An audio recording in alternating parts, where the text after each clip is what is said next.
I'm Dale from Dale's Rock Interviews and Metalliville online magazine, and I'm joined by the one and only Mr. Blaze Bailey. How are you? Hello. Yeah, good. Yeah, doing really well. Very excited. Got so much coming up. It's a really exciting year for me. Yes, I've got a few notes in front of me, so we've got a few things to catch up on. But first of all, I normally wear a loud shirt, but I've Yeah. got my Blaze Bailey Oh, brilliant. got my Blaze Bailey shirt on, so I put a loud jacket on. And Great this one, taste. yeah, this one, if I can see it, is my peace and love jacket. Yeah, And in the times that we're in right now, I think nothing is more appropriate than peace and love I'm with you, Dale. because it's not looking fabulous right now.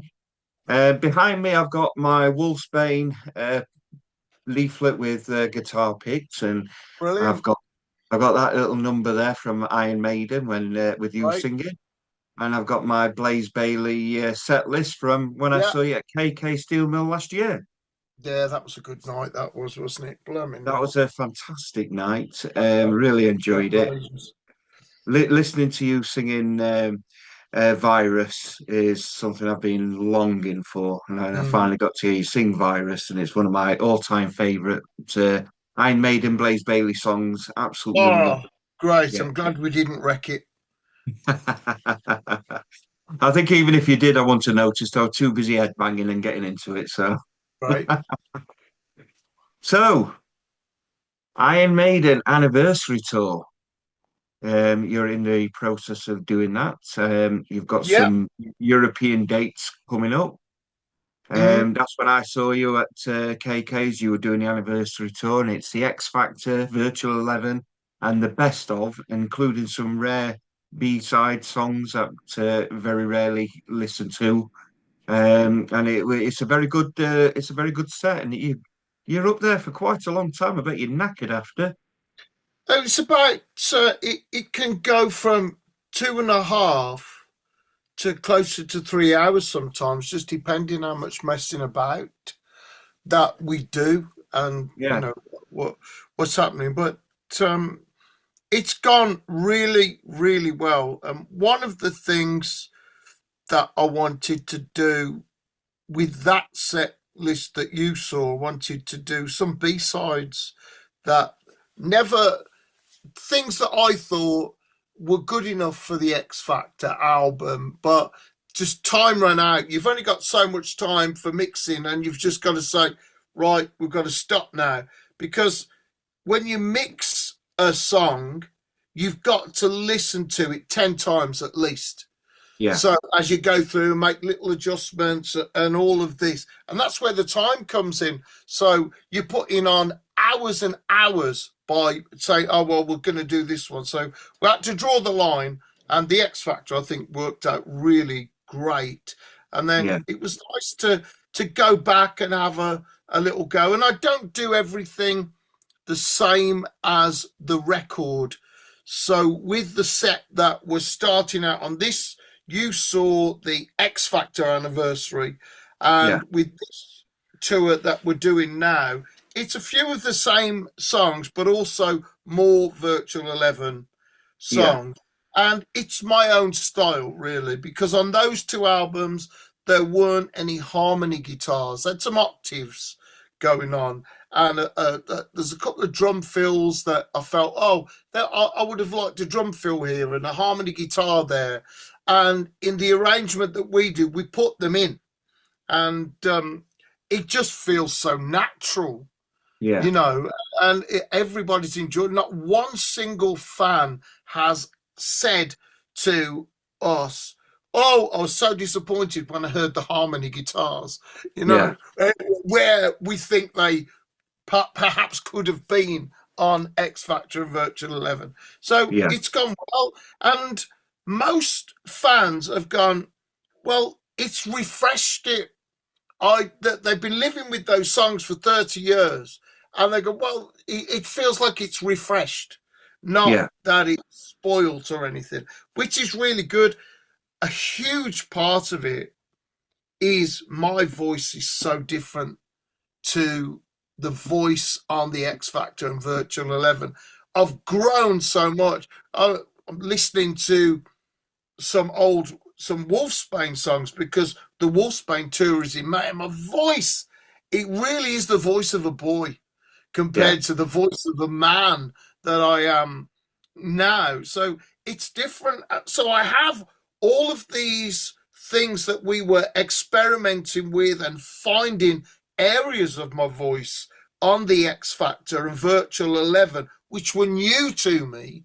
But yeah, that's 30 years ago. So now there's strong parts of my voice which I use. It's part of my whole identity as a vocalist, as a singer and a recording artist.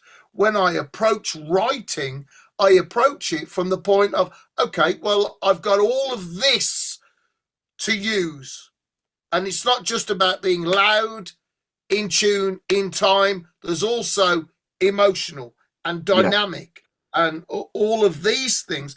The tools really that I never had before, and they've been, I've refined my technique. So now there's another level and another dynamic that I can express those songs in a slightly different way. And I tell you, it just feels incredible to do Yeah. it.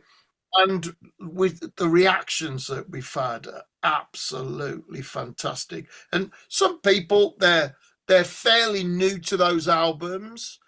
They've got into Iron Maiden or into me and in the last few years, but there are some people that have lived with those albums for a long, long time, years Yeah, and years. And when they hear them, like me. they think it's wow. It's on Yeah, another level to what it was when it was recorded, just because I've grown and improved, yeah. and my identity as a vocalist has improved. So I it's a think it's really great feeling. I think it's more than that though, because watching you at KK Steel Mill and also with Wolfsbane when I saw you at the Greystones in Sheffield last year in December, Oh, it's um, lovely there. I love it. there's an emotion about you. There's an emotion in how you're speaking to the crowd, and there's your storytelling that you do between your songs.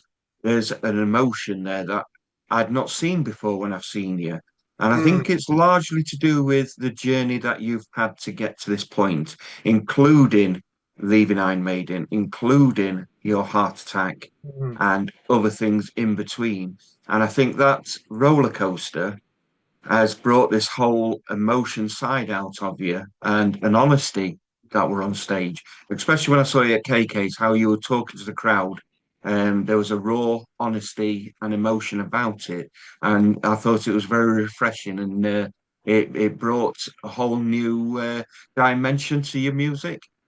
Oh, thanks, Dale. A lot of what I do is abandoning any idea of trying to be cool or look cool. I'm just not interested in that. For me, the most important thing is to connect. I know it sounds a bit cheesy, but it's true.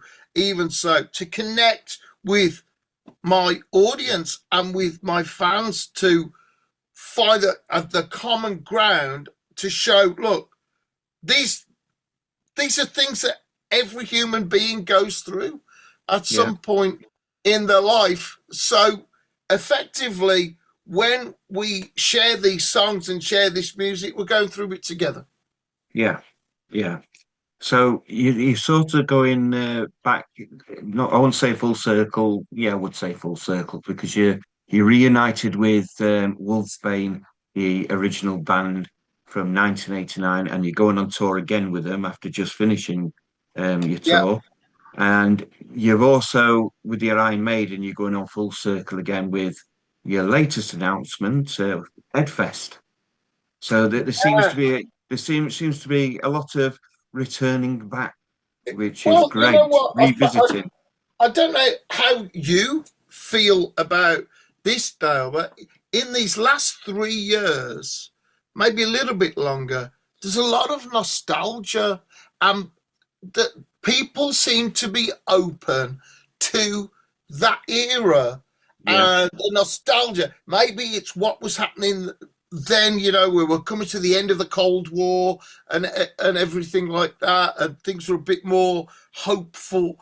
And I don't know, but it seems that a lot of people, not even that were around at the time, but fans who are new to the music, people are interested in that era, and I really enjoy. It's like seeing old friends, Yeah, So I really enjoy singing those songs and bringing the voice that I have now to those yeah, songs. So well, I just thought, well, if that's what people are enjoying, and I really enjoy doing it, then great. That's what I'm going to do, because I have my plans for my next Blaze solo album, studio album. We have plans for a Wolfsbane album and all of that, just gently tripping up. So it's nice to be able to do something that is nostalgic, and people are really interested. I don't know why is these few years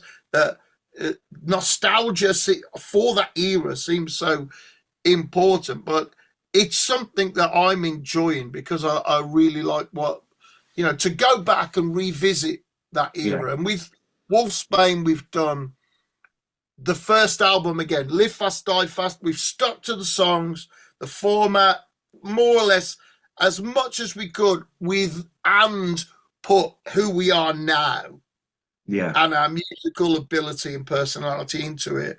And it's worked absolutely. It's just been great. It's been so much fun to do yeah, it.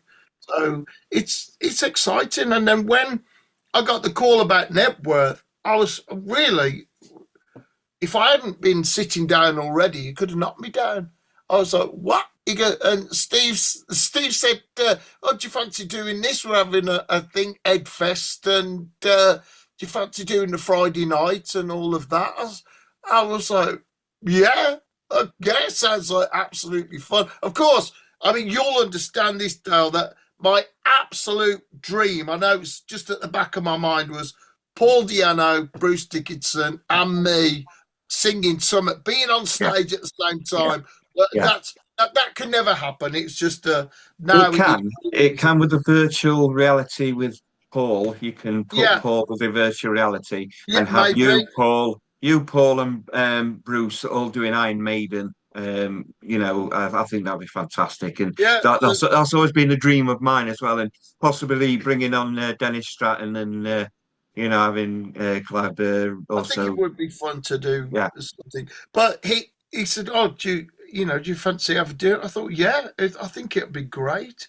See, I was going to It's ask you, have you a been whole asked to era. join? Sorry, No, no, not no, yet. you've not But been asked to join them on stage. not yet. No, I wouldn't Are you rule it out. But are you nobody's going to asked hang me yet. around on the wings? You never You, know. you never know. You never know with Maiden what they're going to do I think you? it's what the Iron Maiden fans will be wanting and fingers crossed hoping for. Yeah, you never know. I'm open to it. I don't. I'm gutted because I got my day ticket. I only got the day ticket because I've been to Nebworth a few times and I know I Yeah, can go down in my camper, park up in a lay-by, go in, to the festival and then drive home. I know I can nice, do that. And then nice. all of a sudden, on a Friday night, they've got Gypsy Kiss and Bleeding Blaze Bailey. And I'm like, I know. why I didn't I know get a the lads. camping ticket? I know the lads from Gypsy's Kiss as well. We're friends. It's really nice lads. Yeah. So yeah, I think. But you can go onto the website and upgrade and get a Friday night if you've Yeah, got the Saturday. You I've can. been looking. It's not as simple. They're on about you've got to rebuy your ticket and sell your tickets you've already got, which is What? a bit. I haven't. I didn't hear that. Yeah, but that's what we were looking at today. But I'm trying to apply for a press pass. You never know. I might get lucky Yeah. enough and Well, get a make press sure that you photography pass. email them at official Iron Maiden, Yeah, because a couple of friends from abroad have done exactly the same. Oh, how do I get the Friday night ticket?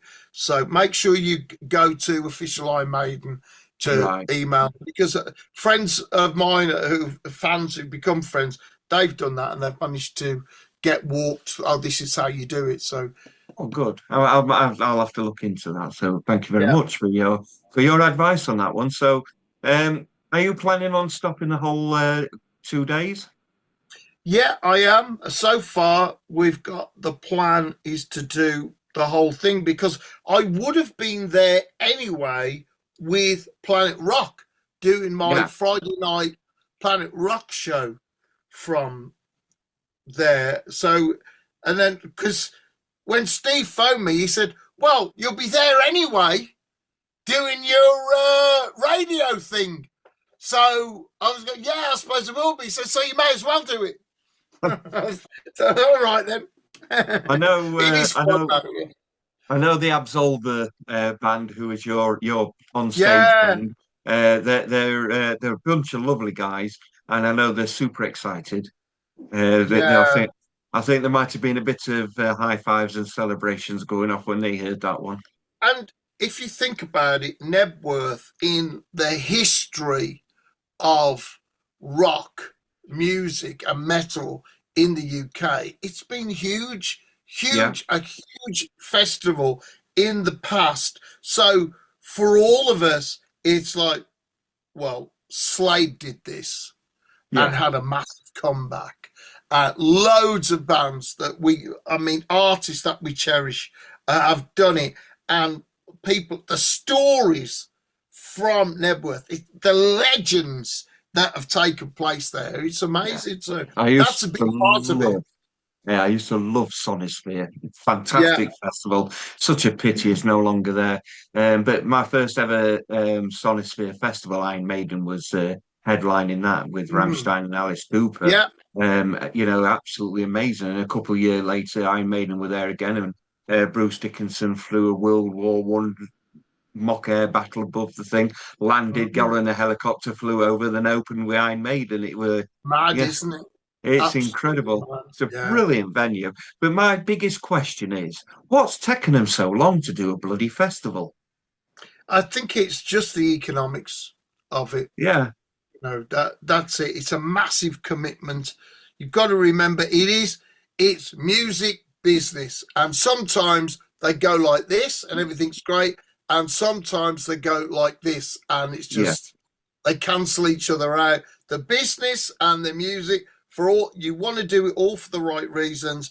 And then it's in the end of the day, if you can't make money or you're losing money on it, it's just not viable. So I think people look at this and festivals went up and up and up. Around the time of Sonosphere, we were having so many great festivals, and then economics, too many festivals, this, that, and the other, oh, bang. yeah. And then we have some horrible promoters as well who cancelled festivals and then things that didn't go.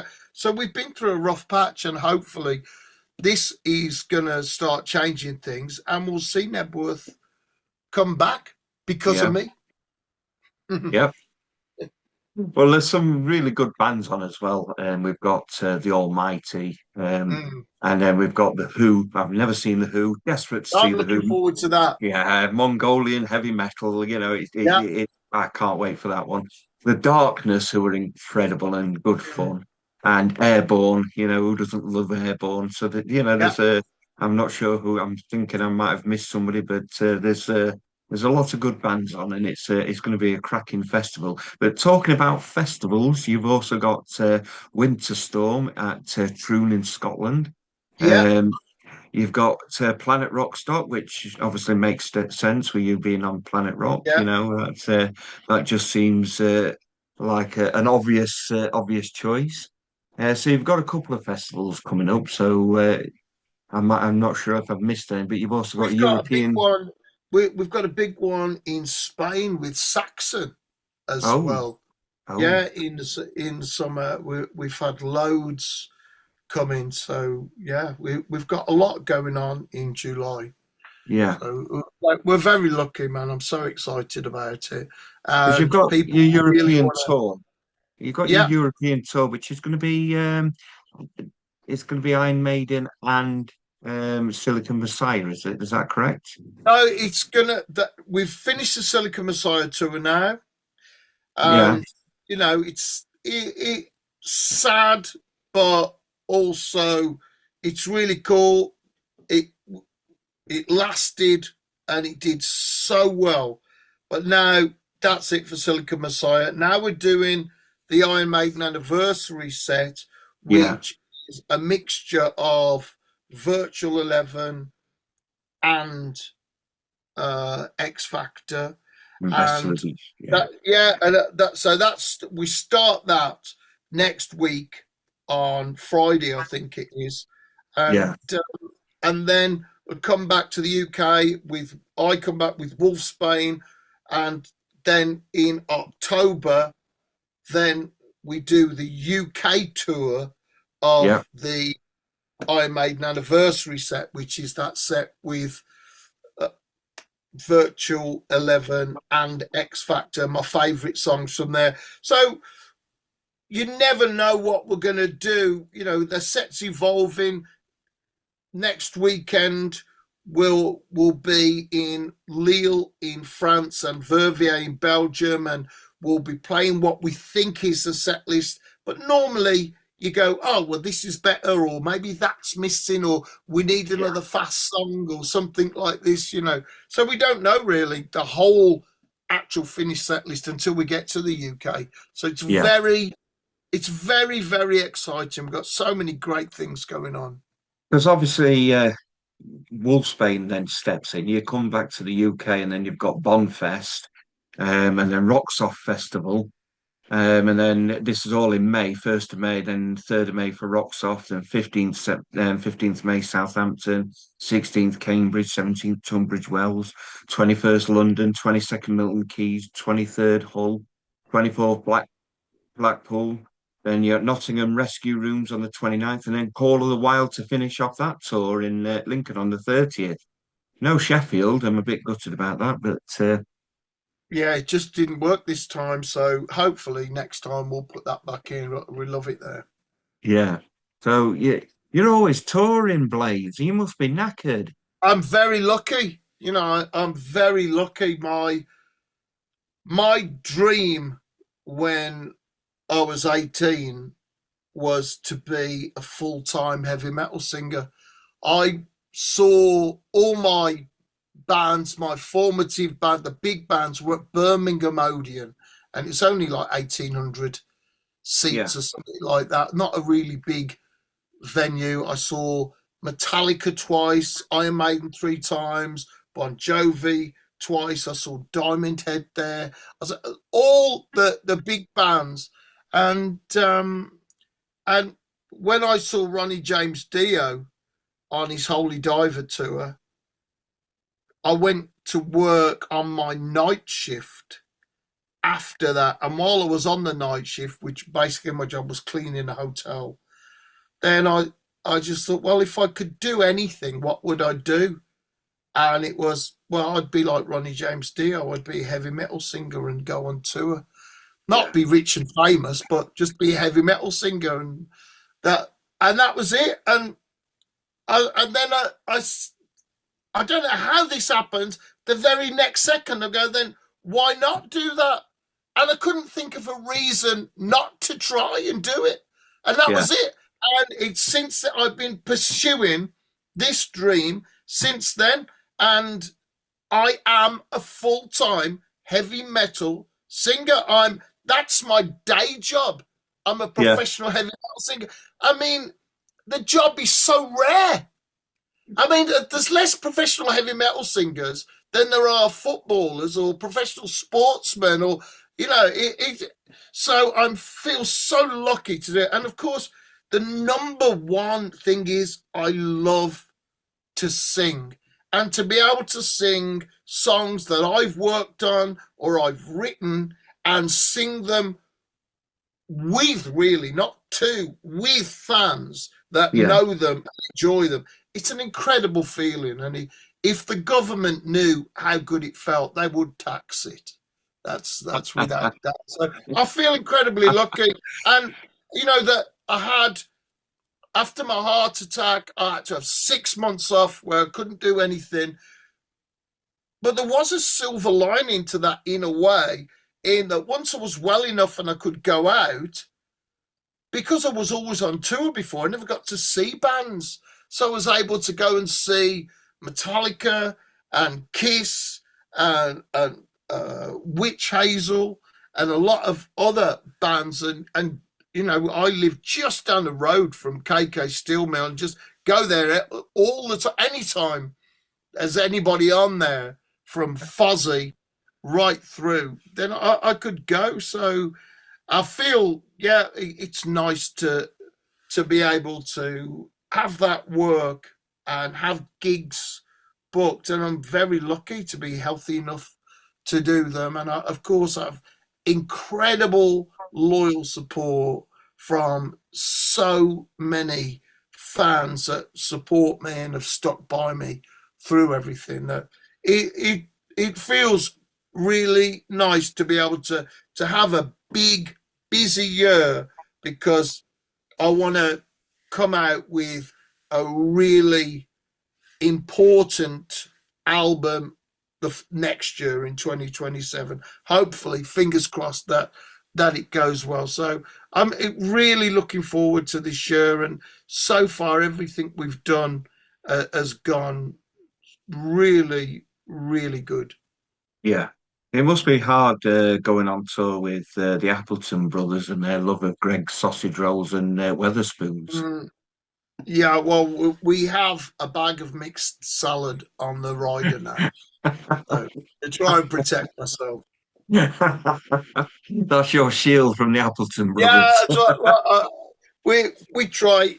You know, since since my heart attack and looking back, and then you're in the situation, you go, okay, I love to sing, I love to perform and write songs and all of that, but a lot of what we do is really unhealthy. And I never really thought about it before. Erratic sleep, sitting down for long periods of time when you're traveling, Yeah. flying is unhealthy, all of these things. So at least now I'm thinking when I'm out there, when I'm on tour, I'm going, right, this isn't just being on tour. This is really unhealthy. So you've got to neutralize the sitting down and the inactivity and things like that, and the temptation to have the quickest food rather than resist, go without, and wait till you can have decent food. So it's a different kind of challenge to what it was, but still the number one thing is that we get to play some incredible shows, Yeah. and the reaction from my fans has just been absolutely fantastic. See, going back to your fans, I'm one of them. I've been a fan of yours from your Wolfsbane days.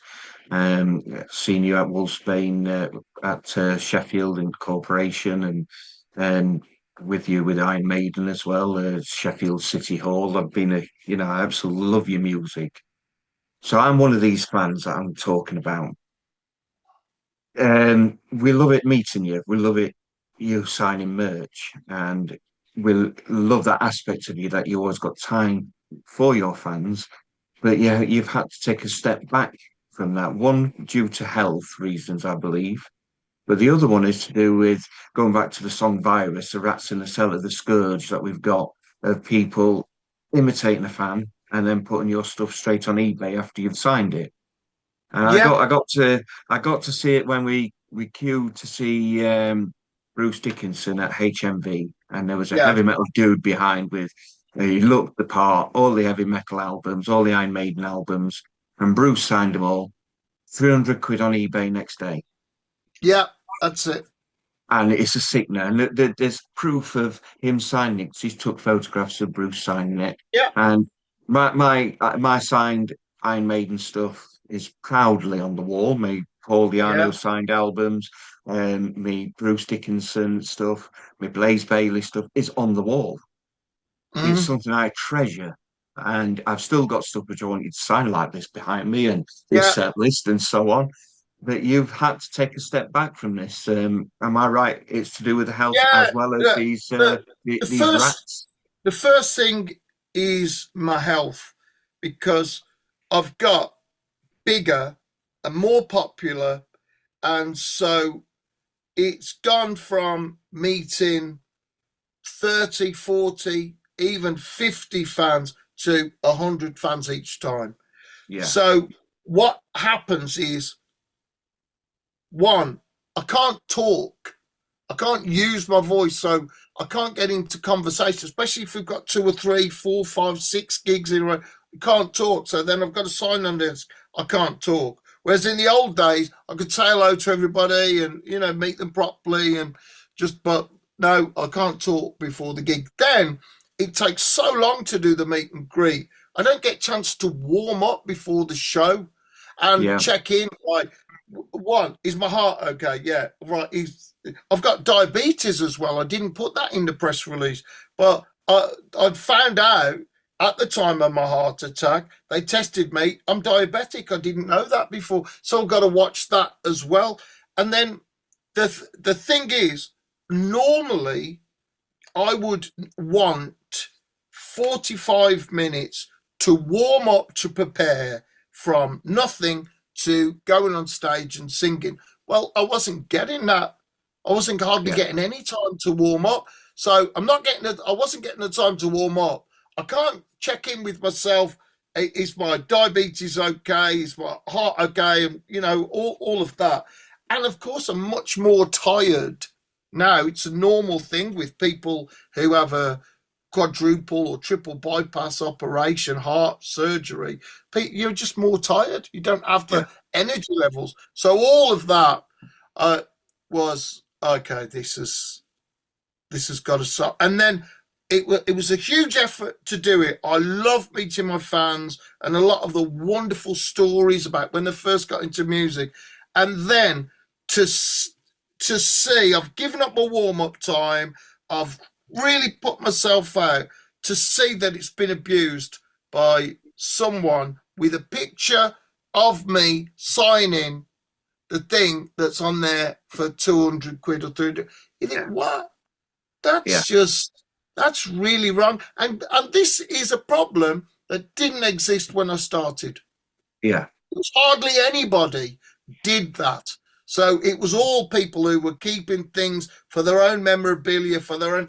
You've got one or two, but mostly but it's a thing that's happened over the last 5 years, and a lot more, I think, over the last 3 years. Yeah, because you're giving up your time. There's plenty of people that don't sign. So it's not like, suddenly I'm this unusual thing. No, it's more common not to sign. Alice Cooper doesn't sign anything. I know he's been around a lot longer than me. He's a much bigger artist than I am. Dave Grohl doesn't sign anything. There's lots of people. Paul McCartney, I mean, an icon of British music, he doesn't sign anything. So I just thought, you know what I'm going to do then? If my signature is so valuable, I'm going to save it for charity, for the causes that I support. So you will see signed stuff by me, but you'll see it where all the proceeds go to charity. Yeah, which is brilliant, because you could possibly do like a limited VIP thing, and what people pay for the VIP, so the meet and greet. That's still a meet and greet. That's the thing. Like I say, people think, limited. it's going to be because I've stopped the meet and greet was never really free. It was always included, because it's inside the venue and you've bought your ticket, so it's been included. So I'm stopping the meet and greet. That's it. I'm not going, I'm stopping the free meet and greet. Yeah. I'm stopping the meet and greet so I can look after my health. Yeah. Check that I'm okay. And so, and you know what? It's been really difficult because I miss my fans and meeting my fans. But my performance and my voice and my confidence level has just gone up so much because I get my warm-up time, which I haven't had for quite a few years. I get unless you're on a festival or something where you don't have a normal meet and greet. So that's it. So my performance has improved so much because I've got the proper time to warm up, get ready for the show, and everything. It's just that's it. So I think it's time. It's just I've been doing it for over 25 years. Yeah. So Well, I think that's we met somebody at in Wolverhampton who yeah. oh sorry, Birmingham. In Birmingham, he was working in like a cash converter sort of thing. Oh yeah. And I seen this Iron Maiden flat. And I was like, oh, I went in and we bought it and we were talking to the bloke and he says, yeah, I went to college with Blaze. And he turned up one day and says, you never guess what? I've got a gig with, I'm performing with Iron Maiden. And he says, oh, get out with you, tell us anything. And then next day he came in with the proof and they were flabbergasted. Mm, I love that. I thought that was mm, really funny. mm. Yeah, so you're getting fans all over, including my partner's daughter. She's 12, how old is she? 13. She's 13 and she knows who you are. She listens to your music. And I said, I'm doing an interview with you. And she's like, oh, that's him from Stone Dead Festival with the hairy face. Yeah. So you're getting fans of all ages, which is fantastic. I'm very Um, lucky. Very yeah, lucky. yeah. So it's nice that after all these years, your music is still connecting with people, and you're Mm. still connecting with people because she loved meeting you at the Stone Dead Festival, and Yeah, she that's come. the difference. I don't, when I'm out and about, you can come and ask me for a selfie and things like that. It's just I'm not doing things before my show anymore. I Yeah, really want to focus on my singing and my health to make sure. But when I'm out and about, normally if I'm up at KK's or I'm at Stone Dead or a festival, if you see me, then you can come and say hello and have a selfie. No problem at all. That hasn't changed. yeah. Um, PK's is a brilliant venue. I've not bumped into you there apart from when you performed, Mm. but I have seen you at Stone Dead a couple of times. So we've got the tour, which you're going around Europe, and then you're going to do the UK one towards the end of the year, the Iron Maiden one, and you've got your EDDFEST. The other thing I wanted to talk to you is about your radio show, and the reason why I want to bring up your radio show is Mm. because next weekend I am getting my training for a local radio show, Craig's Radio, and I'm going to be Okay. on the radio. And any advice, Mr. Blaze Bailey? Well, congratulations. Good luck Thank you. with it. And I think I've got it's not really expensive, Mike. It's the basic Shure microphone, and I bought myself a little desk stand, so which I like to use. So you can Oh, cool. put it on the desk, yeah, like that. And I had some great advice when I started my Monsters of Rock radio show, and that is just have something prepared to say. So know what you're going to say before you turn the mic on, Right. before you start. So before my Monsters of Rock show and before my Planet Rock show, then I go through everything and I'm right. What will I say here? What will I just not exactly? I don't script it, but I have the bullet points of okay. My friend Andy Sneap is a guitarist for Judas Priest. He's a fantastic producer. Okay, I'm playing a Judas. I'm going to play a Judas Priest track. Remember, talk about Andy Sneap. Right. Alice Cooper. I'm playing an Alice Cooper track. Mention Alice's too. So, but I have it written down. I don't just go when I'm doing my show. I don't just go, what am I going to talk about? And that was great advice. Yeah. So sometimes it's random. I've even done star signs and horoscopes. Where I actually go, okay, what do I think is going to happen to Aries this month, and things like that. But at least I'm going. When I'm doing my show and I'm trying, I'm not worrying about tripping up. It's like when you're focused on the thing that you're going to say, don't worry about the umming and ahhing and stuff like that. So that's what I've tried to do, which is great advice. When just know what you're going to say, not the exact thing. It doesn't matter, but what's the thing? So you're going to say, "Oh, here's a X Factor." Well, I saw Yeah, Maiden do this. I saw Blaze do this. Something like, right, I'll be talking about that. I'll be talking about this. Or when you saw whoever, or that's what I was. That's done really well for me. I still get stumped and sound like an absolute blithering idiot, but at least I know where I'm trying to get. I might trip over my words, but I'm like, well, I'm supposed to say slash at the end of yeah, this because I met Slash in Los Angeles and in London when they did the first Guns N' Roses tour before Appetite for Destruction was released, but they'd yeah. finished recording it. So that's what I try and do. So I'd say get a notepad. I've got a little notepad. I have these radio notes, Yeah. and if I think, oh, I'll talk about that on this week's show, right? That's what I do. Yeah, that's sort of what I do on my interviews. Yeah, I've got yeah, bullet points down, and I'll yeah, try and make a absolutely. Yeah, conversation from that's the best what I way to wrote do it. I down. think do the Uh, what same with was your radio. what was really bad is I was interviewing somebody. I'm not going to mention any names, and his previous band was sort of similar in sounding to his new band, so I got his new band's name sort of confused with his original band. And Mm. he just sat back and it was just dead air. And he looked at me and says, "Don't you do your fucking research? That's not the name of the band." And I felt everything just drain out of me. And I'm like, oh Oh shit. no. It does sound, to be fair though, Dale, it does sound like something I would do. You know, it sounds like the kind of mistake. I get overexcited. I get Yeah, over. I'm fine, and then I get overexcited, and I forget everything. Just goes. So I yeah. could probably do the same as that.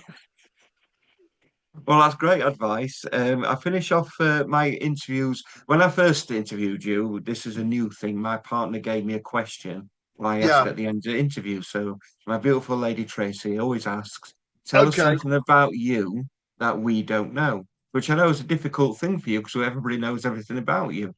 Yeah. Definitely. Um. I don't know what that would be.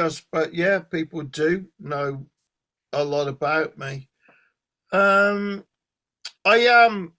You know, obviously, I'm known for fish finger curry as my signature dish. Fish finger And curry.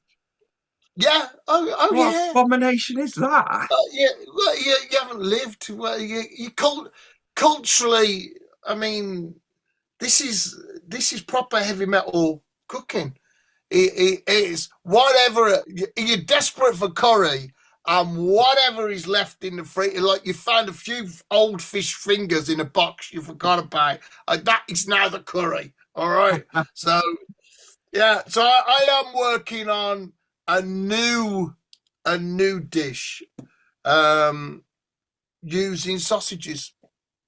Right. So yeah, so I don't enjoy being in the kitchen that much, but I do enjoy sausages and fish fingers, and I do enjoy curry. So you know, uh, that's it. When I'm saving up for my next guitar or my next microphone, then I'll be like, okay, economizing, no takeaways. I'll make my own curry at home, fish fingers, mushrooms, or sausages. There is something I actually forgot. I've not even wrote this on my notes. It's just come to me looking at Wolfsbane. When we saw you at the Greystones, there was I think you were a bit inebriated, but it was very much an exuberant fan. Mm. And just before you come on stage, he fell on stage, knocking your notes over, and then you had Oh to no. arrange it all. And then he was leaning so far on stage, it was like he wanted to be on stage and he wanted to high five you, fist bump you, Mm. headbutt you, and everything else. He was really well into, and he moved your speaker, your monitor, and everything. And you did something which I thought was absolutely brilliant. You grabbed hold of him by his arms and you got him to hold the speaker, and you like pointed hold the speaker so you could put your leg on it, and it kept him tame for at least two songs. I thought that was brilliant. So yeah, well done on that one. I thought that was outstanding. So thank you very much for the interview. But Good thanks, luck Dale. with Thanks for having me.